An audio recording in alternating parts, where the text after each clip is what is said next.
సరే, అమరావతి ఆలస్యం ఏంటి, ప్రపంచ బ్యాంక్ పథకం ఏంటి? అంటే అమరావతి మీద నారాయణ మంత్రి ఈరోజు కూడా, మొన్నేమో చంద్రబాబు నాయుడు చేసి ఇంకేమాత్రం ఆలస్యం ఉండకూడదు, కొంతమంది కాంట్రాక్టర్లు ఎందుకు ఆలస్యం చేస్తున్నారు, ఇట్లాంటి వాటితో ఆయన ఆగ్రహించారు.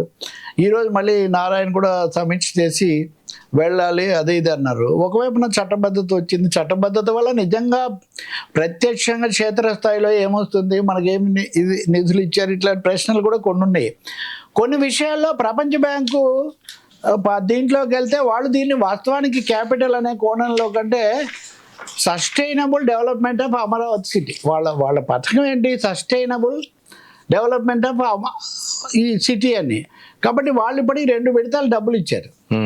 వాళ్ళ షరతుల ప్రకారం 75% పనులు పూర్తి కావాలి.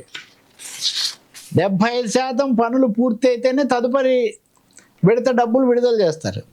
రెండోది, విడుదల చేసిన వాటికి ఆ షరతుల ప్రకారం పనులు జరిగాయా లేదా కూడా వాళ్ళు చూస్తారు. ఇందులో అనేక షరతులు ఉన్నాయి. ఇవి కనుక మనం చూస్తే మనకు కొంచెం ఆశ్చర్యం కూడా కలుగుతుంది. ఎందుకు ముఖ్యమంత్రి కానీ మంత్రులు కానీ ఇంత కొంచెం కంగారు పడుతున్నారు? ఇవన్నీ చెప్తే ఇంతమంది జనం ఉన్నారు, ఇంతమంది జనం రావాలి, దట్ క్యాన్ బి అకామిడేట్ 35 లక్షల మంది 2050కి ఉండాలి అక్కడ, ఇవన్నీ ఉన్నాయి. ఇంకోటి తెలుసా అండి, 22% భూమి పూర్తిగా గృహ వసతికి ఏర్పాటు చేయాలి. వీళ్ళందరికీ అఫోర్డబుల్ లివింగ్ కూడా ఏర్పాటు చేయాలి. ఇప్పుడు ఉదాహరణకు దీన్ని తీసుకుంటే 75% పని అయింది అనుకుంటే 75%లో ఇల్లు ఎన్ని కట్టి ఉండాలి? అవును, 75%లో ఇవన్నీ ఎన్ని చేసి ఉండాలి? కానీ మనకు స్వయంగా ముఖ్యమంత్రి మంత్రులే ఇవి జరగలేదు అని బహిరంగంగా మీడియా ముందు మాట్లాడి కొంతమంది కాంట్రాక్టులను తొలగించి, ఈరోజు మీరు ఒక వార్త చూస్తారు, అమరావతి కోసం ప్రత్యేక పోలీసులను ఏర్పాటు చేస్తారు. అంటే 4 అగ్ని ప్రమాదాలు జరిగాయి. ఎందుకు జరిగాయి ఏంటి అనేది ఒక లెక్క అయితే, ప్రత్యేక పోలీస్ అసలు అమరావతిని రాష్ట్రంలో భాగం కాకుండా దానికి ఒక స్వతంత్ర వ్యవస్థ కనుక ఏర్పాటు చేస్తే వాళ్ళ నిర్ణయాలు వాళ్ళే తీసుకోవచ్చు. అంటే ప్రపంచ బ్యాంకు అమరావతి వాటి మధ్యలోనే జరగవచ్చు అనే ఆలోచన కూడా ఉంది అని కూడా చెప్తున్నారు. జగన్మోహన్ రెడ్డి కూడా ఒక మాట చెప్తున్నారు ఈరోజు, ఇందాక మీరు చెప్పిన ప్రసంగంలో. చాలా వాస్తవికంగా నేను మావిగాన్ని తీసుకొచ్చాను. నేను ప్లాన్ ఏ 3 రాజధానులు అన్నాను, అది జరగలేదు, ఆగింది.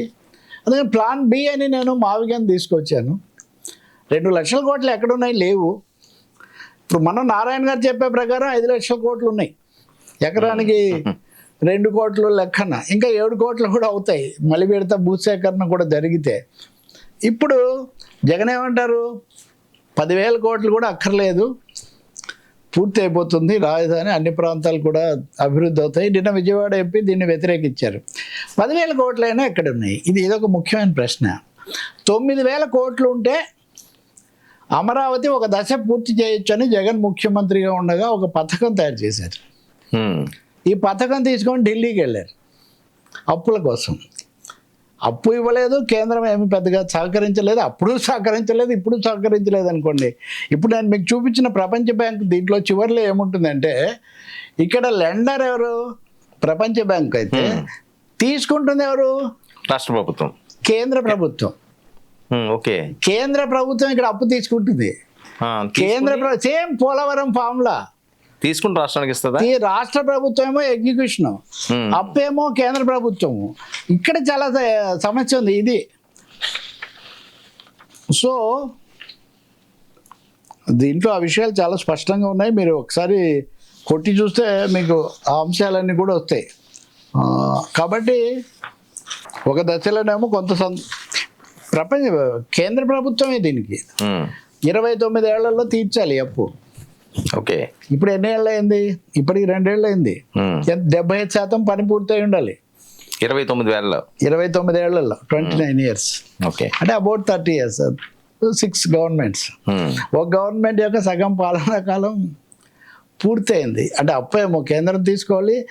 అలాగే జగన్ ఉన్నప్పుడు సింగపూర్ లేదా వాళ్ళు బయటికి పోయినప్పుడు కూడా ఎందుకు బయటికి పోయారంటే కేంద్రం పూచి లేదు కాబట్టి మేము బయటికి పోతున్నామని వాళ్ళు చెప్పారు.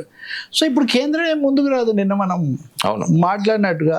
అందువల్ల నారాయణ గారు సమీక్ష చేసినా, చంద్రబాబు గారు హెచ్చరికలు చేసినా దాన్ని ఒక సిటీ స్టేట్ లాగా ప్రత్యేకంగా చేస్తాము. ఇప్పుడు జగన్ చెప్పే ప్రకారం కూడా 6,000 కిలోమీటర్లు ఉంటుందంట.